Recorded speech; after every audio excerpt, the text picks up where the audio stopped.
मुस्लिम league नून के सरबराह नवाज शरीफ ने कहा है कि सिलेक्टेड ने तब्दीली के नाम पर झूठ, यू-टर्न, बदतमीजी और धांधली को करके दिखाया। मुल्क को भारत या अमेरिका ने नहीं, हमने खुद नुकसान पहुंचाया। आइन तोड़ने वालों को जजेस ने खुद हार पहनाए। पार्लिमानी बोर्ड के इजलास से खिताब करते हुए नवाज शरीफ ने कहा कि साल 2016 के आखिर में लोड शेडिंग का खात्मा कर दिया, दहशतगर्दी को ख़त्म कर दिया। डॉलर की मजाल नहीं थी। 4 साल यहाँ से वहाँ हिले, फॉरेन रिजर्व मुल्क की तारीख में सबसे ज़्यादा थे।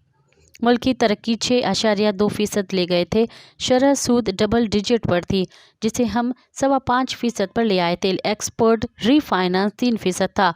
एक्सपोर्ट बढ़ रही थी। IMF को हमने खुदा हाफिज़ कहा, मगर वो दिन कहाँ गए। मज़ीद ख़बरनि ऐं तफ़सीलात लाइ विज़िट कयो असांजी वेबसाइट www.awamiNewsHD.com ऐं ॾिसंदा रहो अवामी न्यूज़ HD।